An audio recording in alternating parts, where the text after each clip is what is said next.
अनंत कोटि दंडवत सतगुरु देव को।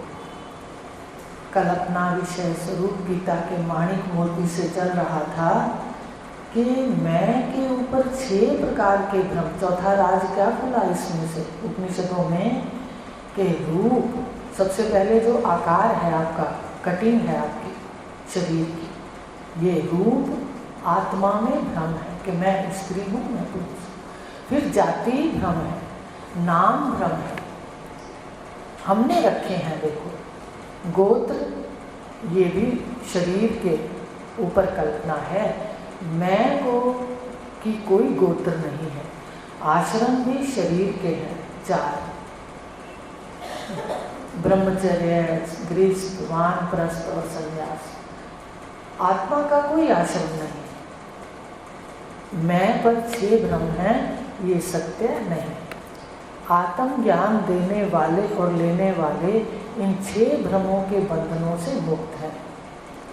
यह तत्वज्ञ पुरुष ज्ञान देने वाला पुरुष रूप हो या स्त्री रूप हो, कोई भेद नहीं। देखो यहाँ ये भी नहीं है कि भाई ज्ञान जो दे रहा है वो स्त्री है या उसका शरीर पुरुष है। आपको बताया कि याज्ञवल्क्य को राजा जनक के दरबार में तत्वज्ञानी, परम तत्वज्ञानी को सिद्ध करने के लिए स्त्री निर्णायक थी, गार्गी। देखो क्या उपनिषद संदेश देते हैं, स्त्री का मान देखो। उसके बाद रानी चौड़ाला ने शिखर ध्वज को सारे संतों से ज्ञान ले चुके, उसके बाद भी उनको पूर्ण सत्य समझ नहीं आया, तो उन्होंने सर्व त्याग का ज्ञान दिया था पति को। पत्नी से पति नहीं लेता ना, एक सूक्ष्म अहंकार होता है। तो इस तरह से स्त्रियों का उन्होंने महत्व बताया कि यहाँ कोई भेद नहीं है, चाहे स्त्री हो या पुरुष, तत्व ज्ञान में स्थिति दोनों की बराबर है। तत्वज्ञ किस जाति का है, किस गोत्र का है, क्या वर्ण है, क्या आश्रम है, यह विधि निषेध भी नहीं। ये भी कहीं नहीं लिखा कि भाई उपनिषद में अच्छा भगवान बता दो, भगवान ने, कृष्ण ने लिखा हो कि भाई ऐसा होना चाहिए, वैसा होना चाहिए तत्व ज्ञान।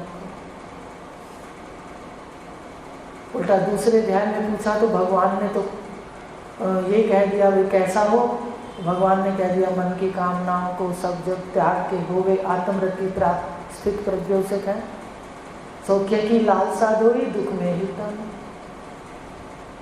कैसे उन्होंने हर जो अपने दूसरे ध्याय के आखिरी श्लोक है, कैसे उन्होंने तत्वज्ञ पुरुष के लिए लक्षण दिए। भगवान राम ने भी रामचरितमानस के अंदर लिखा कि ऋषियों से पूछा कि कहाँ रहूं। देखो भगवान राम पूछ रहे हैं कहाँ रहूं। जब ऋषियों के पास गए तो आश्रमों में उन्होंने पूछा महाराज कहाँ रहूं, तो कह देते भाई सामने कुटिया बना के रहो, यही कहते हैं। पर क्या कहा, काम क्रोध मदमान न मोहा, लोभ न क्षोभ न राग न दोहा, जिनके कपट दंभ नहीं माया, तिनके हृदय बसो रघुराया। कितनी सुंदर बातें हैं। देखो रहने का स्थान बता दिया उनको कि तुम वहाँ रहो। तो इस प्रकार स्थित प्रज्ञ के लक्षण बाहरी नहीं बताए कि वो गृहस्थी हो तो ठीक है, सन्यासी हो तो ठीक है, या किस जाति का हो वो कुछ नहीं लिखा। तत्वज्ञ पुरुष जो आत्मा अपने प्रकाश स्वरूप से उस ब्रह्म तत्व का साक्षात कर ले, वो सब बंधनों से मुक्त हो जाता है। उपनिषद कह रहा है, श्वेता श्वेतर में 4-5 श्लोक हैं, एक ही बात को कह। आपको बताया गया है कि वो श्लोक है कि उस ब्रह्म को, पहले वर्णन देख लिया कि अपने प्रकाश स्वरूप आत्मा से जो उस ब्रह्म का साक्षात कर लेता है, अपनी प्रकाश स्वरूप आत्मा से, आंखों से नहीं करेगा, ये मंत्र है, कर लेता है। तमेवं ज्ञातवा, मंत्र बताया था, उसको जानने पर तमेवं ज्ञातवा मृत्यु पाषाण छिन्नेति, मृत्यु के सारे बंधन छूट जाते हैं।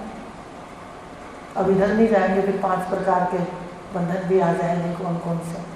तो ध्यान से देखो क्या लक्षण बताए, सिर्फ उसको जानना है। पहले अपने प्रकाश स्वरूप आत्मा को, फिर अपने आप से उस ब्रह्म साक्षात का, ब्रह्म स्वरूप का साक्षात होना है। तो इस प्रकार कहा कोई जाति वर्ण का उसमें विधि निषेध नहीं। उपनिषद के वक्ता मृत्यु के देवता यम भी हैं। देखो क्या उपनिषदों के अंदर बताया है, यमाचार्य को गुरु बनाया यम को। भाई इस विद्या में यम भी गुरु हो सकते हैं। यमाचार्य किसके गुरु थे? हुए नचिकेता के। तो कैसा प्रतिपादन है उपनिषदों का, पर गहरा कोई देखता ही नहीं। तो कहा यमाचार्य भी हो सकते हैं, उसके ज्ञान लेने वाला नचिकेता छोटी आयु वाला भी हो सकता है। ये नहीं हो सकता कि कोई बड़ी आयु वाला ही ज्ञान लेगा, छोटी आयु वाला भी ले सकता है। आयु का भी कोई बंधन नहीं, अधिकारी साधक भी है, छोटी आयु वाला भी है। गुरु यमाचार्य भी हो सकते हैं। गृहस्थ आश्रम के ऋषि याज्ञवल्क्य, गुरु वशिष्ठ। त्रेता युग के अंदर विश्व गुरु जगत गुरु वशिष्ठ थे महाराज। सतयुग के अंदर आपको बताया था ना, लिखवाया था कि विष्णु जी ने ब्रह्मा जी को सृष्टि रचने से पहले ज्ञान दिया, 4 श्लोकी भागवत लिखवाई आपको। तो वो जो विश्व गुरु हैं वो विष्णु है सतयुग के अंदर, और द्वापर के अंदर कृष्ण है, तो वहाँ वेद व्यास जी हैं। कलयुग में भगवान शंकराचार्य। उसके बाद देखो कितने सतगुरु उस ज्ञान को आगे प्रचार कर रहे हैं। तो कहा कि यहाँ कोई भी बंधन नहीं है। गृहस्थ आश्रम के ऋषि याज्ञवल्क्य, वशिष्ठ, राजा प्रवाहन भी हो सकते हैं। निवृत्ति प्रधान, देखो वो तो प्रवृत्ति प्रधान है। आप कौन सी प्रवृत्ति वाले हो? गृहस्थी। आप संसारी प्रवृत्ति प्रधान हो, इसलिए प्रवृत्ति से निवृत्ति की ओर चले। आओ, बहुत हो गया इधर, बहुत देख लिया, इसका वही सारा कुछ है। रोज रोज एक जैसी क्रिया करता थकता नहीं है, लिखा कि रोज रोज एक जैसी क्रिया करता है थकता है, और जो मनन करता है वो थक जाता है। हाय सुबह रोज ही ब्रश करता है, बड़ा अजीब सा मन को थकावट होती है। बहुत शरीर की सेवा करते हैं, कितनी इसकी सेवा करते हैं। तो मनन से ये बातें वैराग में बदलती हैं। तो बताया कि ये सारे प्रवृत्ति प्रधान हैं गृहस्थी, पर निवृत्ति प्रधान सुखदेव जी भी हो सकते हैं। शरीर देने वाले माता पिता भी शरीर की निवृत्ति का कारण बन सकते हैं। पढ़ा था घर पे, बन सकते हैं। उदालक ऋषि ने श्वेत केतु को शरीर भी दिया और शरीर निवृत्ति का ज्ञान भी दिया। देखो, तो माता पिता भी ज्ञान देने वाले हो सकते हैं। जिन्होंने देह ली वो देह की निवृत्ति का भी ज्ञान दे सकते हैं। जैसे उदालक ऋषि ने अपने पुत्र को शरीर प्रदान भी कराया और तत्व ज्ञान देकर शरीर से मुक्त भी कराया। ऐसा ही रानी मंदालसा ने तो अपने 5 पुत्रों में से 4 पुत्रों को तो भेज दिया। तो बाद में राजा हाथ जोड़ने लगे कि एक तो मुझे राजगद्दी के लिए भी दे दे। तो उन्होंने उसके गले में ताबीज डाल दिया था, शुद्धो असि बुद्धो असि निरंजनो असि संसार माया परिवर्जितो असि संसार स्वप्नम त्यज मोह निद्रा मंदालसा मुभाज पुत्रम। क्या कहा अपने पुत्रों को कि ये स्वप्न संसार का कब सच्चा दिखना बंद होगा? जब मोह की निद्रा छोड़ेंगे। देखो कितने बड़े राज हैं उपनिषद में। जो तो गहरा उतरेगा वही तो कुछ करेगा, वही भ्रमण से रुकेगा। ब्रह्मांड का भ्रमण उपनिषदों में साफ लिखा है, वो जीव विनाश को प्राप्त होता है। भगवान ने भी कह दिया संशय आत्मा विनश्यति। तो इस प्रकार ये बता रहे हैं कि तत्व ज्ञान से ही रानी मंदालसा ने फिर उसके गले में ताबीज डाल दिया मंत्र लिख के, और कहा भी जब तेरे को कुछ लगे कष्ट तो इसको खोल ले। जिसने अपने 5 पुत्रों को जन्म भी दिया और उन्हें तत्व ज्ञान देकर जन्म मरण से मुक्त भी कराया। तो बन जाओ मंदालसा और उदालक ऋषि, बन जाओ ना, अपनी संतान को भी आगे लाओ। जब आप समझ चुके कि जब तक हम 5 सीढ़ियों में बैठे रहेंगे जन्म और मरण नहीं कटेगा, कर्मों का हिसाब देने इसी लोक में आना पड़ेगा, दूसरे लोकों में जाना पड़ेगा। और उस परम देव को ज्ञातवा देवम मुच्यते सर्व पाशे, सारे पाश, सारे बंधन जो 5 प्रकार के हैं उपनिषदों में सब टूट जाते हैं। मृत्यु का बंधन भी आपको भी मंत्र बताया, वो उसके पाश से भी मुक्त हो जाता है सिर्फ ज्ञान जानने से। आपको हमें समझ नहीं आती, रटना तो आता है, आसान बताते, भगवान की वाणी है, मेरी नहीं है। वो कह रहे हैं अल्प भी आचरे से बचावे भव बंध से। रटते रहो मैं आत्मा सच्चिदानंद, शब्द है तो उसको बार बार घुमाते हो मन के। तो रटने वाला जो है वो भी अल्प आचरण में आ जाता है, संसार के बंधनों से, मृत्यु के पास से मुक्त हो जाता है। लेकिन उसकी अभी जन्म होता है श्रीमान भी मान के जाते। तो ऐसा विलक्षण है उपनिषदों का आचार्य। उपनिषदों के आचार्य बड़े विलक्षण हैं। आपने उसमें भी देखा है कि आश्चर्य वक्ता कुशलोस लब्धा ऐसे है, आश्चर्य श्रोता, हाँ अनुबंधा ऐसा है भाई। अब उसमें देखो कैसे उन्होंने कह दिया कि आश्चर्य युक्त श्रोता वक्ता है जो बता रहा है, जो शब्द से वर्णन नहीं होता उसका वर्णन करके बता रहा है। देखो कितना बड़ा विलक्षण है। और सुनने वाला भी विलक्षण है, जो समझ के घर से समय निकाल कर आराम से बैठा है। ज़्यादातर तो लोग समय नहीं निकाल पाते। तो सप्ताह में 4 दिन हो गया, छुट्टी करना बहुत ही नुकसान का काम है। हाजिरी से ही देखो द्रौपदी की कहानी है कि कितने यज्ञ का फल मिला, जो हम कर्म से प्राप्त नहीं कर सकते जल्दी। तो कहा उपनिषदों के आचार्य इस विद्या के अधिकारी शिष्य और साधक पुत्र भी हैं। देखो एक तो साधक किसको देना है ये भी उसमें कहा है उपनिषदों में कि वेदांत का ज्ञान 2 अधिकारी मुख्य हैं, एक तो पुत्र और साधक पुत्र और दूसरा शिष्य, और किसी को ना। भगवान ने गीता में 4 प्रकार के लोगों को ज्ञान देना मना किया कि ना कहना तपस्वी को, जो साधना का तप नहीं करता। आप बताओ सुबह संध्या वंदना जो नहीं करते वो तप कहाँ करेंगे? पहले उठ के अपनी संध्या वंदना करो, सूर्य उदय तक तो हम अपना काम समेट लेते हैं, फिर नहाना धोना करके जो भी शरीर की वजह से नहाते थोड़े बाद में। पहले नहा धोकर आसन पर बैठ करके इतने सालों तक रहा, आज तक भी बंद नहीं हुई गुरु की आज्ञा। तो बताइए इसको तप है शारीरिक और मानसिक। करके देख लो, साधना करना शारीरिक और मानसिक दोनों तप है। तो ना कहना तपस्वी को, भक्त को, सुने नहीं करे मेरी निंदा, 4 प्रकार के लोगों को नहीं कहना। और उपनिषद कह रहा है, मेरे ख्याल श्वेता चेतन में ही है ये भी, कि भाई 2 लोगों को कहना है, एक साधक पुत्र, बड़े पुत्र के लिए भी कहा है, और एक शिष्य। वेदांते परमं गुह्यं पुरा कल्पे प्रचोदितम ना अप्रशांतम दातव्यम। देखो अशांत को भी अगर विद्या दोगे ना, उसके हृदय में नहीं बैठेगी। पहले उसकी हृदय को वैराग की बात सुना के शांत करो, 3 गुणों का ज्ञान लेकर के शांत करो। बहन भाइयों, अगर 3 गुणों का रहस्य हम जान जाते हैं कि सारी सृष्टि त्रिगुणात्मक है।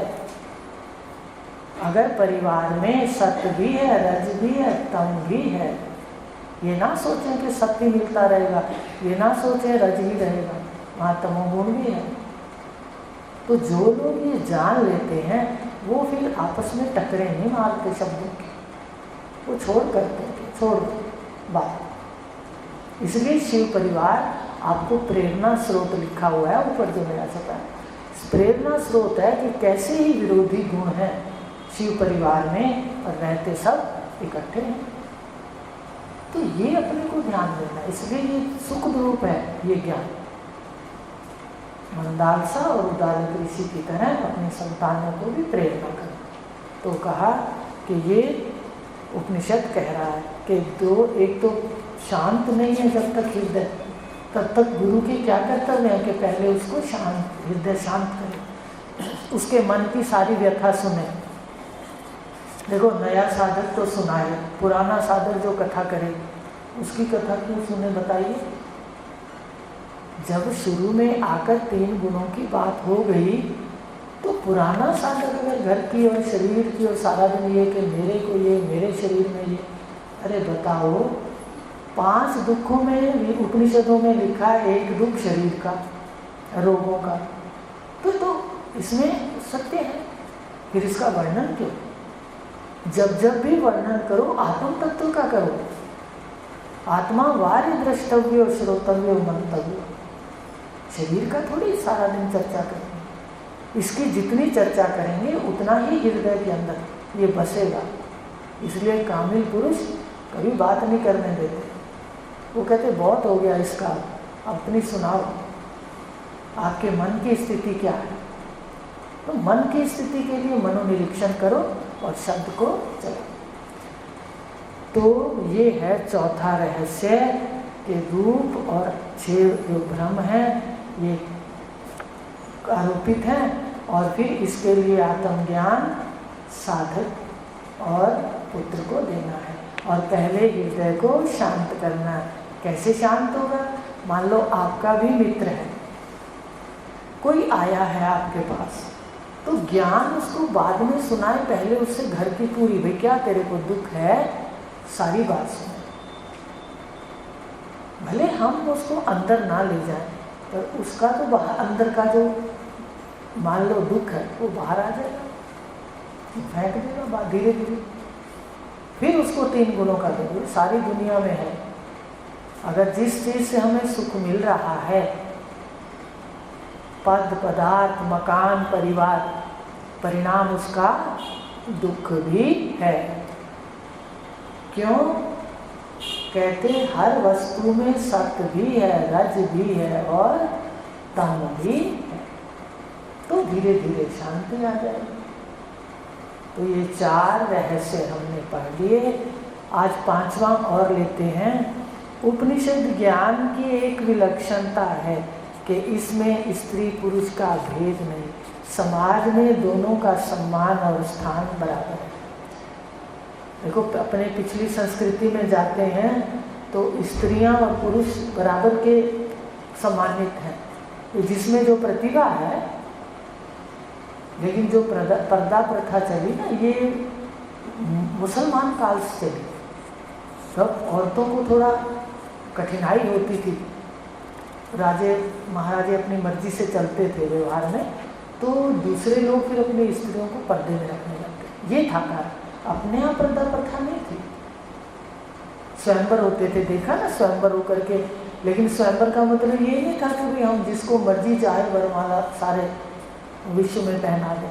वो अपने परिवारों से जो भी कसौटियाँ थी वो बिठाते थे, 50 जितने भी होते उसमें से आप चुन लो। पर चुनने का अधिकार किसको था? बेटियों को, बेटों को। तो वैसे महाभारत के अंदर सारा कुछ है, सब तरह की वृत्तियाँ, सब तरह का प्रतिपादन है। अपने इस विषय में नहीं जाएंगे। स्त्री और पुरुष का सम्मान हमारे संस्कृति के अंदर बराबर है। इसका उदाहरण है राजा जनक के दरबार में विदुषी वाजक्रवि गार्गी का। ठीक है। अब छठा है ना अन्य पंथा विद्यते अयनाय। ये भी मेरे ख्याल श्वेता क्षेत्र का ही है कि ना अन्य पंथा, कोई और रास्ता नहीं है अपने घर जाने का। रास्ता माने उपाय, अपने घर में शांति से रहने का, अपने घर पहुंचने का आत्मज्ञान ही रास्ता है और कोई उपाय नहीं है। देखो सारे उपायों को काट दिया, सारे साधनों को, जो जितने भी साधना के साधन हैं सबको परंपरा साधन में लेके सहायक साधन बताया। सहायता तो करेंगे घर पहुंचाने, लेकिन अंदर तक सिर्फ एक साक्षात साधन महावाक्य ले जाएगा। 7 साधन बाहर तक आपको घर तक ले आएंगे, आखिरी फिर एक शब्द ले जाएगा जो सतगुरुदेव तत्वज्ञानी सौंपे। 8 साधन कहेगा तो ये वो बताया कि ना कोई अन्य कोई और उपाय नहीं। देखो कितनी बड़ी बात कह दी इसमें। आत्मा के ज्ञान के बिना परमात्मा मिलने का कोई अन्य मार्ग नहीं। देखो कितने मार्ग हमने परमात्मा के देखे, भटके भी सही, जितनी आयु थी खूब भटके। कहाँ तीर्थ, बड़े बड़े तीर्थ, कहाँ पूजा पाठ योग सब किया परमात्मा से मिले, पर वास्तव में एक स्त्री चोले में ऐसी कृपा हुई कि हमें रहस्य पता चला। तो ज्ञान के अलावा कोई और अलग रास्ता घर जाने का नहीं। और शांति कहाँ पर है? सफर में? कहते नहीं, ये जो यात्रा चल रही है, ये जो जगत का सफर चल रहा है, ये जो लेन देन चल रहा है, ये सुबह आंखों में बैठ के व्यवहार करते हैं, लेन देन करते हैं, किसी को सुख देते हैं, किसी को दुख देते हैं, यही व्यवहार करने हैं। सुख दुख देते भी हैं और सुख दुख लेते भी हैं। कहते यात्रा में सुख नहीं है, घर तो अपने घर में जाके विश्राम है, तो शांति भी वहाँ है। सारे उपनिषदों में भगवान ने भी कहा परम शांति, अभी कहा अखंड सुख का स्थान, कहा 14वें अध्याय में आखिरी श्लोक, अखंड सुख का स्थान केवल मैं आत्मा ब्रह्म। तो यहाँ अपने घर पहुँचने से ही शांति है, परम शांति है, ये उपनिषद बता रहे हैं। सीधा और सरल मार्ग अपने सत्य स्वरूप में पहुँचने का केवल यही। देखो बिल्कुल सीधा मार्ग है। बाहर से आओ, विषयों को देख के छोड़ दो, फिर शरीर पे बैठो, शरीर को देखो, इसको परे कर दो, फिर अपने अंदर सूक्ष्म शरीर में जाओ, उसको अलग कर दो, फिर उसके बाद शून्य को अलग कर दो, आप प्रकाशक हो। सीधा मार्ग है बिल्कुल, कोई छलबल नहीं है बीच में, कोई गिरावट नहीं है। आप कहीं भी खड़े हो, अगर छोड़ दोगे शरीर वहाँ पर, तो अगले जन्म में वहीं से साधना शुरू होगी। ये अनाशी है और सुख साध्य है, भगवान ने कहा। साधना काल में भी ज्ञान सुख देता है। देखो कैसे हम शांति से सुन रहे हैं, घर में भी सुख आता है कि क्या मत्था मारना है, 3 गुण है, क्यों कर्मों का नया बीज डालना है, शब्द शुरू कर लो, बस झाड़ू लेते हैं, गुरुदेव का शब्द लेते हैं और सारे कचरे को बाहर कर देते हैं। तो इतना सुख इस ज्ञान से है। इसमें वृत्तियों की गिरावट नहीं है, बस उधर गति है, फिर उधर गति के पश्चात स्वरूप में स्थिति है। गतियाँ तो बहुत हो गई, ठीक है, कोई अधोगति हो गई, कोई उधर गति हो गई, ठीक है। अक्सर सुनते हैं भाई वो गया जी गए हैं गति कराने, कहते हैं, तो गतियाँ तो हैं, पर स्थिति तत्वज्ञान से। तो इस ज्ञान से क्या होती है, सारी गतियाँ सिमट करके स्वरूप की स्थिति में स्थित हो जाता है। जीव माने ये मैं, जो ओढ़ के बैठा है वर्ण को, आश्रम को, गोत्र को, सारा दिन मैं करता है। तो इस प्रकार ये जो उधर गति है, फिर उधर गति के पश्चात स्वरूप में स्थिति है, ये राज भी उपनिषदों में छुपा है। हमें पहले कोई पता नहीं था। देखो यहाँ आने से पहले श्रद्धा तो बहुत थी, 4 वेद पढ़े, उपनिषद पूछते थे को क्या है इसमें, महावाक्य क्या है, तो कोई बताने वाला नहीं था। और पूछते भी क्यों थे ये भी नहीं पता, कब सुने थे, ऐसे सुने थे सदा कि भाई महावाक्य है या। लेकिन कैसे कृपा ईश्वर की हुई, गुरुदेव मिला, तो तत्वज्ञ पुरुष के आने पर यहाँ विवेक उन्होंने जगाया, तो जीवन उन्होंने बनाया कि क्या सत्य है। तो ये राज उपनिषदों में छुपे हैं, हमें पता नहीं था। आपको पता था? हमें तो बिल्कुल नहीं पता था ये राज इतने छुपे और शरीर नहीं हो है। आज तो साफ लगता है कि कोई छोटा साधक भी बैठा है, उससे पूछ ले तू मरेगा, मेरे ख्याल से वो नहीं करेगा अगर लोगों का, कि कह देगा कोई है कोई ऐसा तो हाथ खड़ा करो, कौन मरेगा? वो कोई नहीं मरेगा। आ रही बात समझ? ये उपनिषद में राज चुके। तो ये सतगुरुदेव की कृपा से पता चला, यह राज उपनिषदों में छुपा है, इसे उजागर तत्व के आचार्य करते हैं।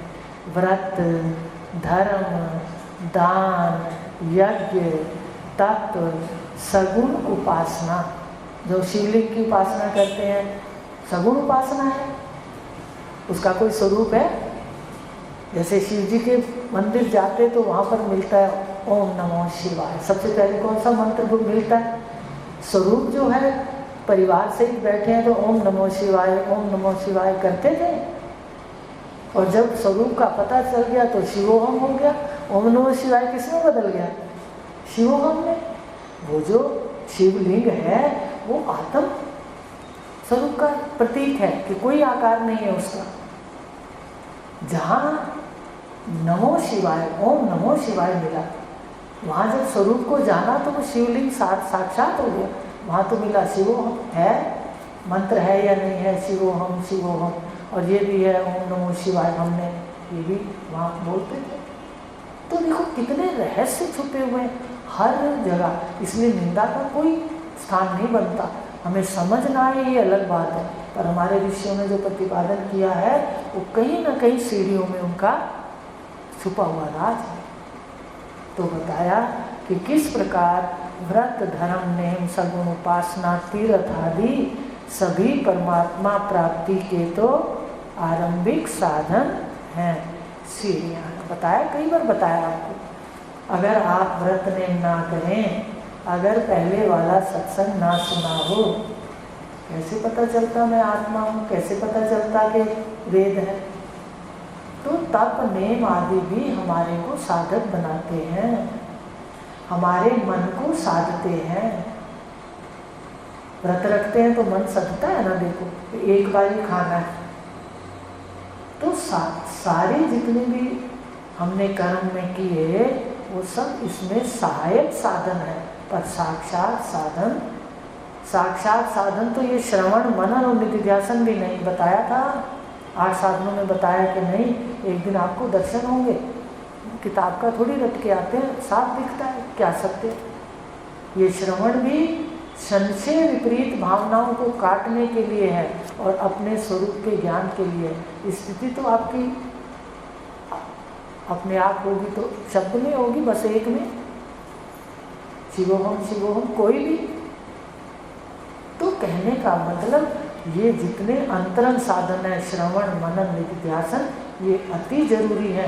बाकी साधन हो गए, अब ये साधन जीवन पर्यंत चलेंगे और इसके साथ स्थिति हो जाएगी। गुरुदेव एक शक्ति दे, बार बार कह रहे तो आत्मा ब्रह्म है, प्रकाश स्वरूप, और गुरु का शब्द भी हमारे पास होता है। तो इस प्रकार अब ये अपने रह गए, कहते अग पीछे लौट करके तत्व ज्ञानी ना जाए, क्योंकि वो क्या है, इससे बहिरंग साधन पढ़ाए थे। ये अब अंतरंग साधन रट लो, ये 3 जो है ये अंतरंग साधन है, इसके सहित महावाक्य साक्षात साधन, इनके द्वारा अब हम स्वरूप स्थित होंगे, संशय और विपरीत भावनाएं भी कटेंगी। तो ये है, आज हमने 6 राज पढ़ लिए। ना अन्य पंथा, ये भी समझ आ जाए, परमात्मा मिलने का और कोई रास्ता नहीं है, अपने अंदर से जाके बाहर आना पड़ेगा, ये रास्ता है।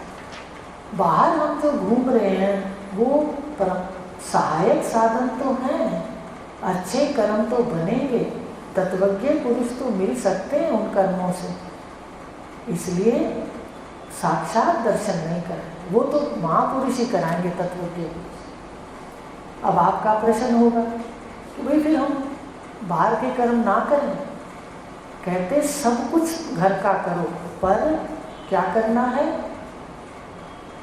असंग होकर कर्ता बन के नहीं। पहले हम कर्ता बन के करते हैं, अब कहो जी वर्ण धर्म के अनुसार हो रहा है, यज्ञ करो तो असंग हो जाओ, तो भाई हो रहा है जैसे परिवार के रीति रिवाज है, मैं तो असंग साक्षी हूँ। लेकिन अगर हम उसको इच्छा से करते हैं कर्म, तो फिर वो हमारे बंधन का कारण भी है, फल देने का कारण भी है, उसका निषेध है। कर्मों का निषेध नहीं है। कर्मों में जो हमारी मैं है, अहंकार है, कर्तापन है, कर्तापन छोड़ना। हम क्या करते, कर्म ही छोड़ देते। गुरु तो समझाते हैं भाई तू एक हाथ से दे, दूसरे को पता ना चले, और हम तो कहते हैं भाई उन्होंने तो सब कुछ कह दिया, सब कुछ त्याग दिया।